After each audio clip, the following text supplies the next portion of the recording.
한국직업방송 투데이 잡스 3.0 구독과 좋아요 부탁드립니다. 네, 오고 가는 수다 속에 피어나는 인사이트 뉴스는 네모다. 오늘은 뉴스는 법이다로 장유미 변호사님과 함께하겠습니다. 어서 오십시오. 네, 안녕하세요. 예.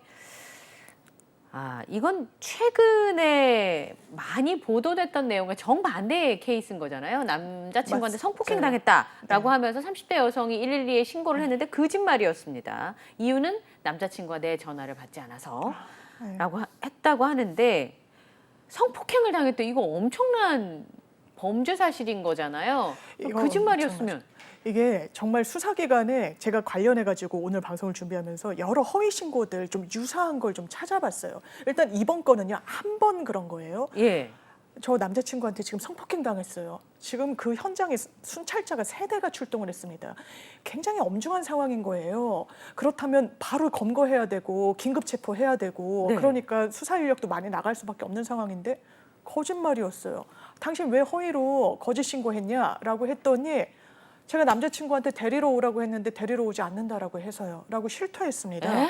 이건 공권력을 엄청 낭비시킨 거예요. 근데 이 여성을 이제 어떻게 처벌하기로 했냐. 이제 경범죄 처벌법이라고 해서 허위 신고를 하면은 비교적 경미하게 처벌하는 규정은 당연히 있죠. 그런데 이게 한 차례였어서 직결 심판으로 넘기기로 했다라고 지금 보도가 나오고 있는데요. 직결 심판은 이것도 이제 벌금도 내고 처벌도 받는 건데 간이하게, 그러니까 아주 좀 경미하고 일회성에 그치고 봤더니 뭐 상황을 좀 헤아릴 필요가 있다라고 하면은 정가가 안 남도록 조치를 해주는 거예요. 이게 사람이 살면서 뭐 한 번 정도 경범죄로 뭐 이런 좀 취지가 담겨 있는 건데 이 여성 같은 경우에는 그렇게 처리하기로 했다라고 하는데요. 좀 유사하지만 횟수가 상당히 많았던 적이 있어요. 한 여성이 무려 2018년도부터 2022년도까지 한 17차례를 저 지금 성폭행 당했어요. 라고 17차례를요. 이 여성은 다 허위 신고였어요. 그런데 왜 그렇게 허위 신고를 했냐? 이게 누구를 처벌받게 하려고 했다라기보다는 이게 또 왜 들통이 나냐면 아마 가해자를 제대로 특정 못했던 것 같기도 해요. 이 여성의 목표는요, 이거였다고 합니다. 성폭력 신고가 일단 들어가잖아요. 그러면 이 성폭력 피해자 지원센터에서 숙식 같은 게 제공이 돼요. 그것을 이 제공을 받기 위해서 허위 신고를 무려 한 20번 가까이 했다라는 거예요. 이 여성은 뭐 직결로 넘길 사안은 아닌 거죠. 이게 실형 선고의 유예, 그러니까 집행유예가 선고됐고요. 또 이런 돌봄 센터에 있으면서 거기에 있는 얼마나 또 내밀한 자료들이 있겠어요. 이게 성범죄 피해자들이 머무는 공간이다 보니까. 근데 사무 공간에 들어가서 막 서류 같은 걸 들춰보고 이랬다는 거예요. 이거 업무방해에 해당하기 때문에 이 부분과 같이 병합이 돼가지고 결과적으로는 집행유예를 받고요. 또 정말 천태만상인 게 이런 또 한 여성이 있었습니다. 저 지금 지금 성폭행을 암시했는지는 모르겠지만요. 저 지금 위치 추적 좀 해주세요. 되게 소곤소곤대는 소리로 신고를 했다는 거예요. 저 지금 제 위치 추적 좀 해주세요. 그럼 경찰이 뭐라고 생각했겠어요? 지금 큰 소리로 통할 수 없는 되게 위중한 상황인가 보다. 감금됐을 수도 있나 보다라고 해가지고요. 그때도 막 출동을 했다라는 겁니다. 코드 제로까지 발령했다는 거예요. 만취한 여성이었어요. 그래서 저 지금 어디 있게요? 뭐 이랬다는 거예요. 이 여성 같은 경우도 공권력을 낭비시킨 거죠. 이 부분도. 그런데 훈방 조치된 게 잡고 봤더니 완전 만취 상태고 이게 모든 범죄는 이제 고의성이 있어야 되거든요.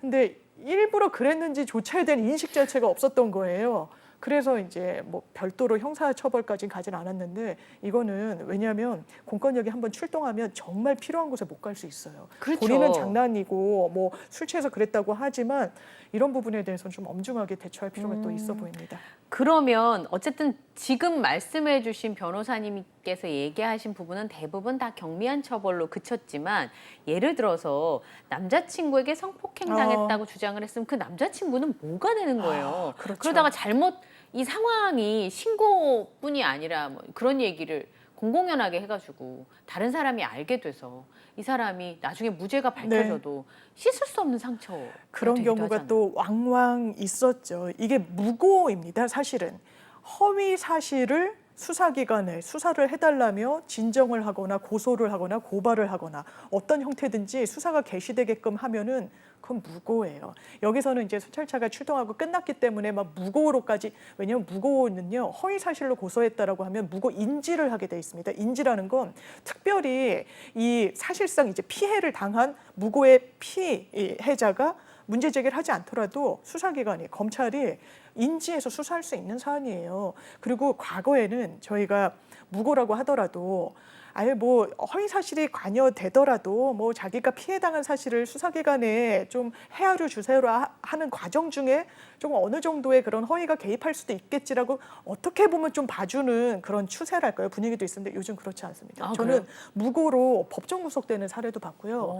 심지어 이제 변호사의 조력을 받았는데 어떤 부분이 무고로 됐냐? 이게 범죄 사실을 되게 특정을 다 해야 돼요. 내가 무슨 피해를 당했는지. 이를테면 내가 총 1억 당했어요. 이런 식으로 고소장 쓰면 안 되거든요.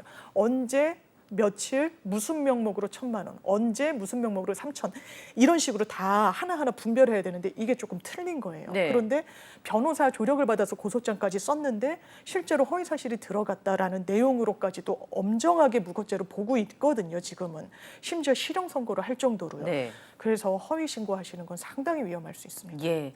어쨌든 이 무고죄라고 하는 것도 굉장히 무겁게 처벌받을 수 있으니까 아니죠. 거짓말은 하면 안 되죠. 예.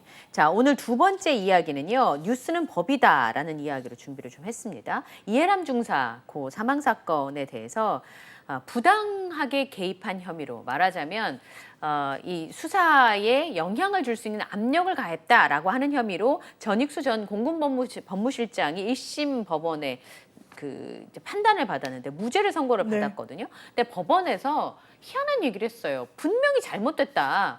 그런데 무죄다. 뭔 얘기인가 싶어서 오늘 네. 이제 장은미 변호사님과 이야기를 좀 나눠보겠습니다. 이해람 중사 사망 사건은 아마 그 시청자분들께서 다 기억을 하실 텐데요. 2021년 3월에 선임 부사관에게 성추행을 당한 뒤에 상부에 보고를 했는데도 제대로 수사가 이루어지지 않고 본인이 부대를 옮겼음에도 그 이야기가 계속 번져서 심지어의 압박을 견디지 못하고 2차 가해에 시달리다가 5월에 23살의 나이로 세상을 떠난 사건이었습니다. 자, 그러면 전익수 전 공군법무실장은 이 성추행 혐의와 상관한 게 아니라 성추행 그렇죠. 혐의를 조사하는 과정에서 부당하게 압력을 가했다 맞습니다. 이런 겁니까? 네, 그렇습니다. 일단 본인도 이게 굉장히 큰 사건이었죠. 지금 네. 고 이해람 중사 같은 경우에는 장례도 못 치르고 있다라고 해요. 아직까지도. 예, 이 부분이 제대로 매듭이 지어지지 않았다고 유가족분들은 생각하고 계시는 거죠. 그런데 당연히 이 성추행의 가해자는 또 단죄가 이뤄졌고 했는데 그럼 이게 군 내부에서 있었던 일이잖아요. 이 사건을 계기로 군대에서의 사법 시스템 완전히 전면 개편이 또 이루어지기도 했는데 굉장히 좀 폐쇄적입니다. 저희도 군 관련 사건을 하기도 하는데 일반 사법 재판부의 판결 그리고 이 수사 과정과는 좀 상이한 부분이 있어요. 군 검찰, 군 판사들이 하잖아요. 네. 대단히 이 상하 관계가 있습니다. 같은 내부자들이라고 볼 수 있는 거예요. 그렇기 때문에 검찰이 기소하고 거기에 따라서 완전 분리된 재판부가 판단을 받는 구조와는 상당히 달랐던 겁니다. 그러니까요. 그래서 이게 상당히 좀 시스템적으로 문제가 있죠. 그런데 지금 전익수 씨 같은 경우에는 본인도 직권남용으로 수사를 받게 된 거예요. 수사선상에 올랐죠. 왜냐하면 이 상황을 통제하고 지시하고 감독해야 되는 주체였던 셈이거든요. 우리가 생각해 보면 고 이해람 중사 편에 서서 그렇죠. 그 부사관이 도대체 무슨 짓을 했는지 어디까지 범죄를 저질렀는지 그리고 2차 가해를 한 사람들은 도대체 무엇이 문제인지를 조목조목 따져서 최소한 피해자를 보호하는 사람의 입장에서 있어야 되는데 지금 뉘앙스로 보면 범죄를 저지른 가해자의 입장에서 맞아요. 자꾸 수사를 끌어갔다라는 예. 의심을 받는 거잖아요. 그렇죠. 그리고 본인도 이제 용의 선생에 오른 거죠. 이거 직권남용이 혹시 있지 않았는지, 뭐 무마하려고 한 부분은 아닌지 수사에 선상에 올랐는데 자기 사건을 담당하고 있는 군 검사에게 전화를 겁니다. 그러면 이 군 검사는 아까 이 군대 내 사법 시스템이 좀 일반 절차 많이 달랐었다고 말씀드렸잖아요. 다 상하 관계인 거예요. 그리고 군대라는 건 지시와 복종을 미덕으로 삼는 조직일 수밖에 없습니다. 그 조직의 특성상. 물론 사법 시스템이 가동될 때는 거기에 열외가 돼야 되는데 꼭 그렇다고 보기는 어려운 문화가 있었던 거죠. 일단 군검사에게 전화를 해요. 지금 내 사건 어떻게 진행되고 있냐고 묻습니다. 그러면 이 군 검사가 여러 차례 반려를 했다는 거예요. 말씀드리기 곤란합니다. 제가 말씀드릴 지위에 있지 않은 것 같습니다. 당연하죠. 제가 말씀드리면 큰일 날 수 있습니다라고 했는데 계속 종용을 했다라고 지금 수사 기록에 나와 있습니다. 결과적으로는 이 수사 상황에 대해서는 사실상 보고를 받은 셈이 된 거죠. 근데 그걸 그냥 보고받은 게 아니라 아마 본인 입장에서는 이 상황을 뭐 메모하거나 이럴 수도 있지만 더 꼼꼼히 좀 인지하기 위해서였는지는 모르겠지만 이제 녹음을 했습니다. 녹음을 했을 때 이 부분을 상대방한테 양해를 구하지는 당연히 않았던 거죠. 네. 근데 이제 통신비밀보호법상 본인의 음성이 들어가는 거는 녹음을 해도 처벌받지 않습니다. 그렇습니다. 제가 아닌 A와 B의 대화 내용을 녹음하면 그거는 처벌을 받는데요. 네. 내가 대화의 한 주체로 이제 녹음을 몰래 했다고 하더라도 내 일이니까. 그렇죠. 내 일이고 그래서 관련한 무슨 여러 소송에서 녹취를 엄청 많이 내고 있어요. 요즘들 보면 이게 이제 통비법을 빠져나갈 수 있기 때문에 어쨌든 몰래 녹취도 했어요.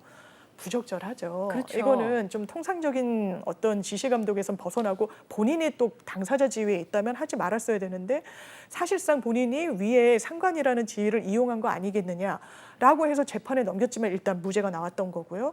근데 이 재판 관련 정보를 빼줬던 또 군무원이 있습니다. 양모 씨. 징역 2년에 집행유예 3년. 어쨌든 이거는 재판 기록이나 어떤 상황을 빼돌리는 거는 처벌할 수 있기 때문에 이 처벌은 받았고요. 또 이 부분과 관련해서 이 정모장교라고 해서 소문을 또 악의적으로 유포한 사람이 있는데 그 사람에게는 실형이 선고됐습니다. 아니 근데 빼돌린 사람은 처벌을 받았는데 그걸 물어본 사람은 처벌을 안 받으면 반만 범죄행위입니까? 그런 부분이 예. 있죠. 지금 말씀하신 것처럼 특검에서 전익수 실장의 행위를 특정 범죄 가중 처벌 등에 관한 법률 위반으로 보고 기소를 했다고 하는데 이 어떤 조항에 문제가 돼서 전익수 실장이 기소가 된 거예요? 이게 사실 부적절한데 그러면 형사로까지 처벌해야 되나라고 하려면 형사처벌 조항이 있어야 돼요. 규정이 있어요 되는 거거든요. 그런데 상관이 재판 관련해서 본인의 재판 상황을 체크하기 위해서 부하 직원에게 전화를 걸어서 물었다. 검찰은 특가법상의 면담 강요죄를 적용했습니다. 면담 강요? 예, 특가법의 면담 강요죄라는 게 있는데요. 이 조항을 제가 말씀드릴게요. 공정한 수사, 재판을 방해할 목적으로 여기는 해당한다고 볼 수 있죠. 왜냐하면 수사기관인데 어떻게 되고 있냐고 물으면 이게 어떻게 보면 압박으로 올 수 있으니까요. 자기 또는 타인의 형사사건의 수사 또는 재판과 관련하여 필요한 사실을 알고 있는 사람에게 정당한 사유 없이 면담을 강요하거나 위력을 행사한 사람을 처벌하도록 되어 있습니다. 보복범죄의 가중처벌 등에 관한 규정의 연장선상에서 있는 부분인데요.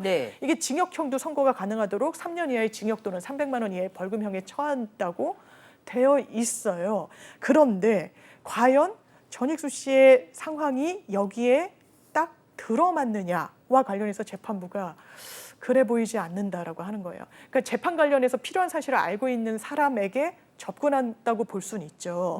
그런데 저희가 그렇습니다. 형사처벌 규정은요 아주 엄격하게 확대 해석이나 유추 해석은 하면 안 된다라고 되어 있어요. 그렇겠죠. 법문이란 건 그 문언 그대로, 그러니까 이게 담고 있는 단어의 그 뜻에 그대로 적용하는 사례만 처벌해야지 여기에 어떻게 보면 들어가는 거 아니야라고 해서 처벌할 수는 없도록 돼 있거든요. 이렇게 저렇게 이제 걸어가지고 그렇죠. 비슷한 느낌적인 느낌이니까 처벌하겠습니다. 이렇게 하면 안 된다. 그런데 이게 애매하다. 왜냐하면 여기에 검찰도 법리 검토를 다 해본 거죠. 근데 여기에 들어맞는다라고 생각한 거예요. 자기 또는 타인의 형사사건인 거죠. 자기 형사사건. 재판 관련해서 필요한 사실 알고 있는 사람이죠. 군 검사는. 면담을 강요한 건 아니죠. 이제 알아봤으니까. 그럼 위력 행사했다고 봐야 되는 거 아니야? 라고 본 거예요. 이게 법무실장이니까. 법무실장이었으니까요. 그런데 이 법이 만들어진 취지, 왜냐하면 이게 국회 속기록까지 나중에는 이 법문을 따져볼 때 재판 과정에서는 들여다보기도 합니다. 원래 법을 만들 때 법문에 대해서 뭔가 이론의 여지가 있고 충돌을 한다. 법문의 해석에 대해서. 그러면 이거 입법 취지가 과연 뭐야? 라고 보는 거예요. 근데 이 입법의 취지, 그리고 이 법이 지금까지 적용됐던 통상적인 예는요. 내가 지금 재판을 받아. 근데 피해자가 증언을 해야 된다거나 아니면 이 상황을 알고 있는 목격자가 있어. 그 사람을 막 만나는 거예요. 그 사람한테 말 똑바로 해. 라고 하거나 이게 위력 행사죠. 나아가서는 협박이 또 될 수도 있고요. 너 나 좀 한번 보자. 라고 하는 약간 피해자성이 있는 사람들한테 이런 행동을 했을 때 처벌했던 규정인 거예요. 군 검사였어요. 그래서 재판부도 1심에서 군 검사는 수사의 주체인데 이 보복범죄 가중처벌 등 이 규정한 사례에서 말하는 재판 관련해서 필요한 사실을 알고 있는 사람은 통상적으로 피해자로 지금까지도 의율해 왔는데 피해자라고 보기는 어려운 거 아니야? 이 법에서 말하는 이 객체성이 없다라는 표현을 씁니다. 그래서 군검사는 이 법에서 말하는 면담을 강요당한 객체 내지는 위력을 행사당한 객체의 지위에 있지 않다라고 얘기를 해요. 그래서 무죄가 나온 겁니다. 그렇지만 재판부가 볼 때도 이 행위가 대단히 정당하다, 맞다, 그럴 수 있다라고 설시할 수는 없죠. 네. 그래서 대단히 부적절하다. 그렇지만 지금 규정으로는 처벌할 수 없다라고 본 겁니다. 그러니까 그 피해자한테 가서 증언 잘해 뭐 이런 식으로 하면 재미없어 이렇게 협박하거나 그런 일을 방지하고자 이 법을 만들었는데 그렇죠. 그거를 수사하는 검사가 그런 지위에 있다고 볼 수 없기 때문에 처벌할 수 없다. 맞아요.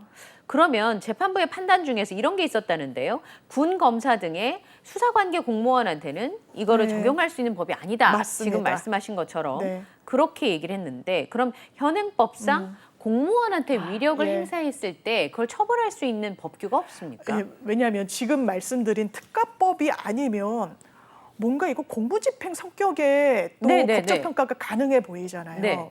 근데 말씀드린 대로 이제 공무집행 방해도 법문에 있는 걸 엄격하게 봐야 됩니다. 공무집행 방해는요 기본적으로 폭행, 협박이 요건이에요. 때리거나 이렇게 해서 주치 폭행해가지고 막 현장에 출동한 경찰들 막 발로 차고 네, 때리고 네, 네. 이게 아주 전형적인 공무집행 방해예요. 그럼 폭행이 요건이 되는 거죠.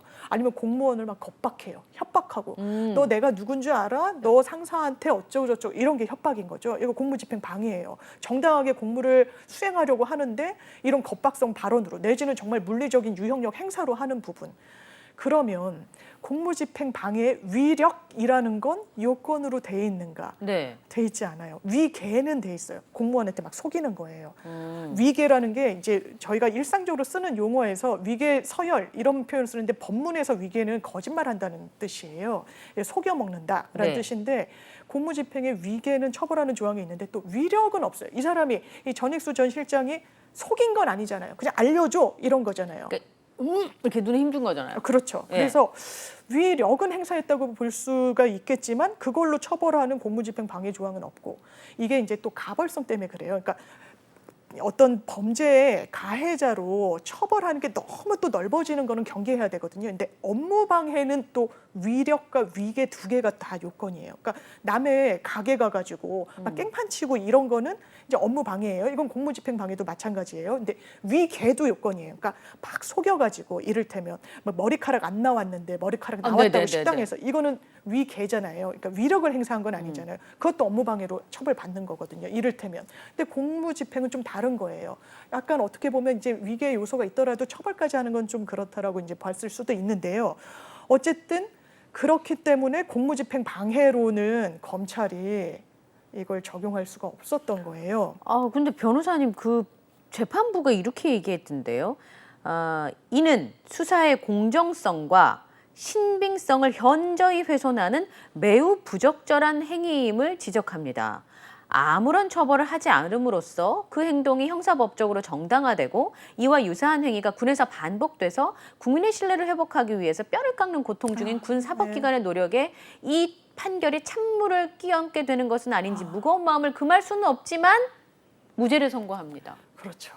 이게 형사재판부로서는 또 어떻게 할 수 있는 도리가 없을 수도 있어요. 규정이 없으니까. 예. 근데 다만 이제 검찰도 법리 검토를 했을 때 군 검사도 이 규정에 객체일 수는 있다라고 판단을 한 거예요. 이게 문헌만 보면 꼭 피해자, 범죄 피해자인 경우만 만 해당되는 건 상정했다고 아니다. 또 아니라고 해석할 네. 수 있는 여지도 열려 있거든요. 네. 그래서 그 부분이 상당히 앞으로도 이제 쟁점이 될 것 같은데 왜냐하면 검찰은요 기본적으로 무죄가 나오면 기계적으로 항소합니다.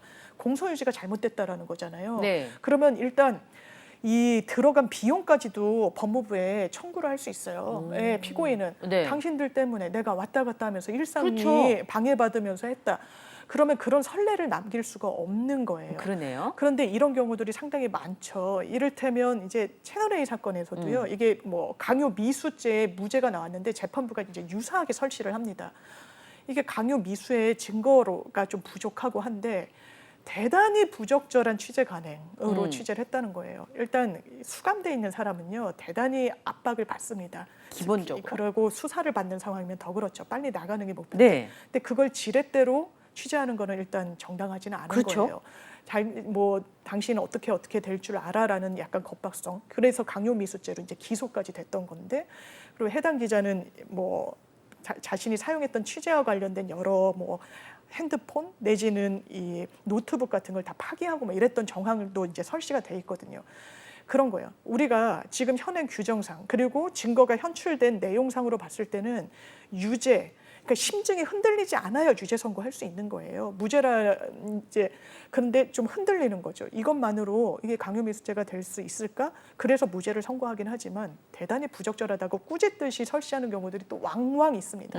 이번 경우도 재판부도 이거에 무죄로 하면은 어쨌든 면책을 해주는 건데 법적으로. 그렇죠. 이 판결문이 그러면 나중에 유사 사례가 됐을 때도 이건 처벌을 받지 않으니까 그러니까요. 해도 된다라는 신호로 갈 수 있어요. 사실 내가 상사고 내 재판인데 밑에 심지어 군검사라서 수사를 완전히 관할하는 지위에 있는 사람에게 전화를 거는 행위를 법으로 단죄하지 못한다는 신호를 줄 수 있다는 점을 재판부도 알고 있다는 거예요. 이 말은. 그래서 재판부가 우리도 알고 있어 뭐 여기보다는 이게 후속 입법이 좀 필요하다는 취지로 있는 게 좀 한 발짝 나아가는 데는 도움이 되는 거죠. 네. 이게 입법이 안 돼서 그런 거예요. 이게 규율이 좀 안 돼 있는 겁니다. 이를테면 이런 면담 강요로 하기 어렵다고 한다면 공무집행방해에 이제 위력의 요소를 그렇죠. 눈달지 네. 이런 어떻든 논의가 있어야 되는데 법원은 이제 불고불리의 원칙이라고 해서요. 자기가 무슨 원님 재판하듯이 이거 보니까 이 증거도 좀 내보세요. 뭐 형사 재판에서요. 이렇게 할 수가 없어요. 딱 검찰이 낸 공소장에 구속을 받는 거예요. 재판부도. 그거 이외의 거를 판단할 수가 없습니다. 그러면 안 되죠. 예, 판사가 이거 너무 이상한데라고 하더라도 여죄를 추궁하고 할 수는 없어요. 네. 그래서 공소장이 상당히 엄중한 거고 공소장 일본주의라고 해서 이 부분과 관련해서 아주 이 사람의 인식을 나쁘게 하는 전사 있죠. 그러니까 히스토리를 막 나열하면은 그걸 갖고도 변호사가 문제 삼을 수가 있는 겁니다. 그러니까 특히 공안 사건 같은 경우에서는요.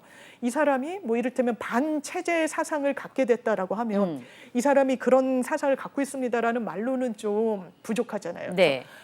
대단히 예전에 이제 공안 검사를 했던 분들한테 들으면 전사를 길게 씁니다. 어렸을 때 어떤 사상을 접하고 무슨 책을 읽었고 대학교 때 무슨 동아리를 했으며 누구와 교류하고.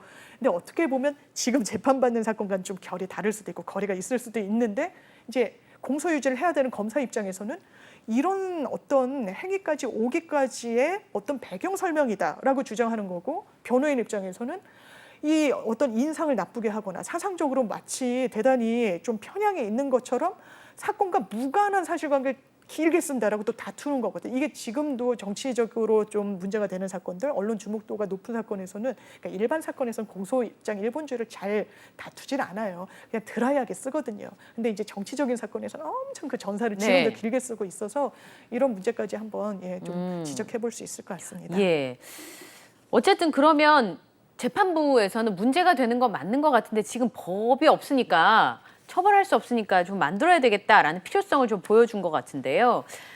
이 죄형 법정주의가 그런 뜻인가 봐요. 이게 처벌 필요성만으로 죄형 법정주의를 후퇴할 수 없다라고 하는 건 규율이 되어 있지 않은 거는 처벌을 못한다. 맞습니다. 이렇게 설명을 할 수 있을 것 같아요. 그래서 법이 마련돼 있는 경우도 있어요. 그러니까 지금 말씀드린 대로 큰 틀의 공무집행방해에는 위계로는 처벌할 수 없다라고 하니까 모든 공무집행이 그런 거 아니야라고 생각하실 수 있는데요.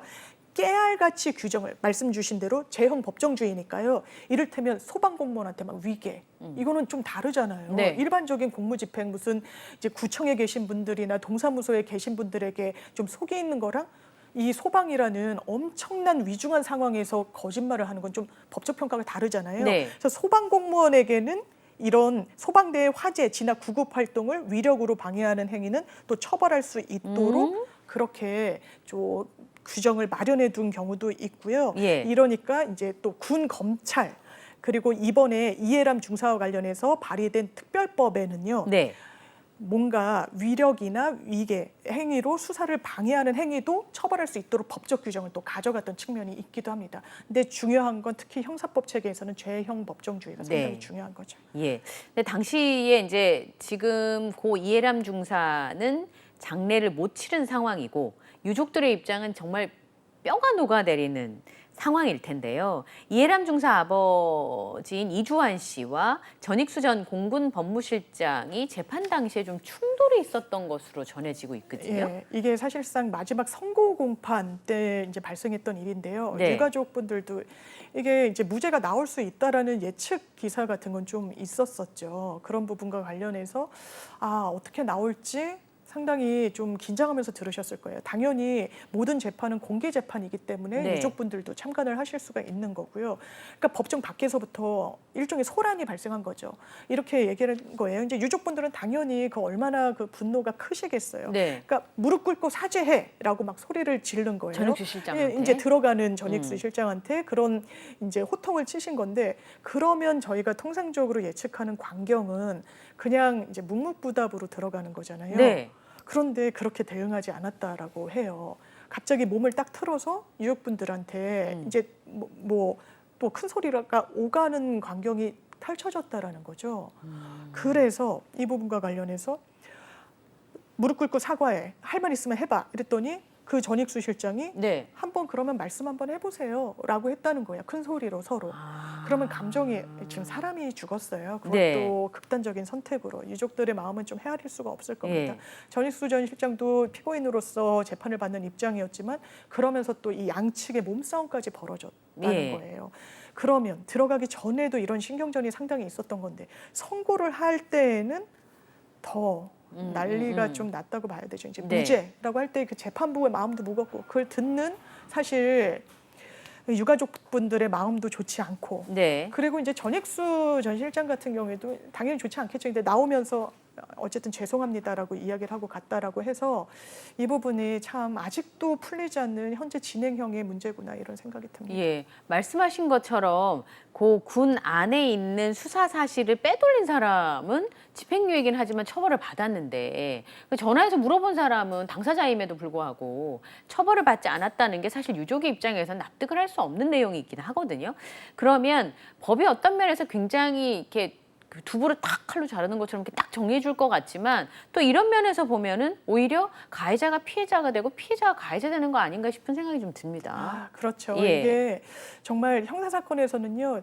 피해자, 가해자 이런 게 경계가 좀 모호해질 수도 있는 것 같아요. 양쪽에 너무 다 고통스러운 절차인 네. 거고요. 피해자도 피해를 회복받는 과정이지만 또 피해자가 사망한 경우에는 유족분들이 그 절차에서 뭔가 피해 회복을 받는 거고 진실을 가려내는 경우인데 일단 법적인 단죄가 이루어지지 않으면 피해자 입장에서는 그렇죠. 이게 입법이 미비하고 이런 부분에 대해서 이게 마음에 와 닿겠어요? 이해가 되고 고개가 끄덕여지시겠어요? 그렇지 않았던 거죠. 네. 그러면 이 부분과 관련해서 정말 유족분들 입장에서는 아니 검찰이 기소를 당연히 알아서 잘했겠지. 그리고 이 문구에 해당한다고 판사가 볼 수 있는 여지도 열려 있는 거 아니냐. 지금까지는 군 검찰을 이 객체라고 봐서 처벌한 선례는 없다라고는 하더라도 뭔가 이 법의 취지 그리고 이런 부적절한 걸 법원도 인식한다면 뭔가 법적인 처벌을 해야 되는 거 아니냐라는 입장이 있을 수 있고, 이쪽 변호인 측에서는 법은 법대로 규정하는 게 맞다. 이게 그러니까 바로 즉각적으로 나온 게 이제 군 검사로 가야 되는 좀 초년 변호인들, 그러니까 네. 초년 법조인들이 있죠. 이게 말이 되냐? 우리가 그 압박의 대상이 될 수도 있는 건데 그렇죠. 이걸 그러면 우리가 그대로 수용해야 되는 거 아니냐라는 또 문제 제기가 있습니다. 충분히 그럴 수 있을 것 같아요. 예. 예. 그런데 지금까지도 부적절한 행위를 했고 문제가 있다라고 판단을 했지만 규정이 없어서 무죄가 된 경우들이 많이 있습니까? 있어요, 변호사님? 있어요. 아까 말씀드린 사실 뭐 그 해당 언론사 강요미수 사건도 조금 그런 측면이 있고요. 네. 아예 규정이 없어서 처벌 못한다고 했던 케이스가 있는데요. 군용 면세 담배 있어요. 네. 근데 그거 되게 싸잖아요. 예. 시중에서는 지금 담배값도 엄청 올랐는데, 근데 면세 담배를 빼돌려가지고 이제 판 거예요. 네. 근데 그거를 딱 처벌할 수 있는 규정이 마땅치가 않은 거예요. 빼돌렸는. 데도요.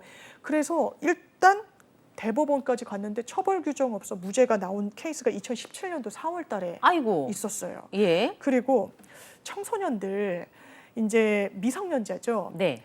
이제 여관 같은데 혼숙을 하는 경우가 있습니다. 근데 보통은 이제 그 여관 주인분이 우리는 뭐 혼숙 허용하지 않아요. 그러니까 남성, 여성이 들어오면 또 모르겠지만 네. 뭐 여러 명이 같이 이제 들어오는 경우에는 우리는 그렇게 받지 않아요라고 되돌리는데 이 이제 무인 호텔이었어요 또. 그러니까 이제 여러 명이 또 때로 혼숙을 하기도 했는데 네. 이 무인 호텔 같은 경우에는 이제 기소가 된 거죠. 이제 혼숙은 허용되지 않으니까요. 네. 그런데 나 무인 호텔이에요. 저는 들어오는지도 몰랐어요. 라고 주인 항변할 입장에서. 수도 있는 오. 거죠. 그러면 이제 재판부 입장에서는 이게 정말 혼숙을 금지해가지고 사람이 이런 프런트에 있는 경우랑 무인 호텔을 또 규정하는 그런 법은 없었거든요. 그래서 이건 처벌 규정 없어 무죄. 이게 예. 2021년도 그러니까 재작년 11월에 난 비교적 근래에 났던 판결이고요. 이거는 이제 규정이 없어서는 아니었는데 이제 안희정 전 지사 사건의 네. 1심에서는 무죄가 났었어요. 네. 이게 위력에 의한 간음이라고 해서 그 사건 전까지는 그러니까 위력에 의한 간음이라는 게 상당히 좀 애매해요. 보통의 이제 강간이라고 하면 폭행 협박인데 이 폭행 협박도 아까 이제 공무집행 방해에서의 폭행 협박도 있었잖아요. 근데 폭행 협박을 요건으로 할 때 판례가 강간에서의 폭행 협박은 고도의 폭행 협박이라고 일간에서 설시하고 있어요. 그럼 이제 강간죄는 아니란 말이에요. 근데 강간죄 범죄에 들어오지 않는 경우는 위력에 의한 간음죄라는 게 규정은 있었지만 실무에서 잘 기소하진 않았었어요. 거의 전례를 좀 찾아보기 어려운데 이게 사실상 첫 케이스가 됐던 거예요. 네.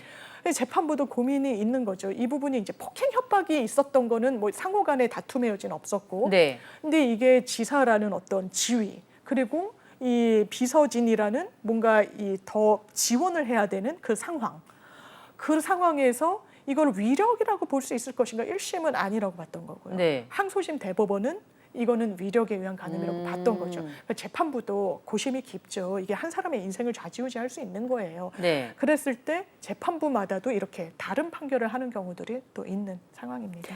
끝으로는 지금 그 안미영 특검팀에서는 전익수 전 법무실장에게 징역 2년을 구형을 했었는데 무죄가 나왔잖아요. 1심에서 항소를 했는데 2심, 3심도 비슷한 상황으로 갈 가능성이 높습니다. 저는 바뀔 가능성도 이제 열려는 있다라고 봅니다. 이 법문 자체로 봤을 때는 거기에 군 검사를 사실 포섭된다고 보더라도 엄청 유추 해석이거나 확대 해석으로 보이지는 않아요. 사건 관련해서 알고 있는 자라고 돼 있으니까요.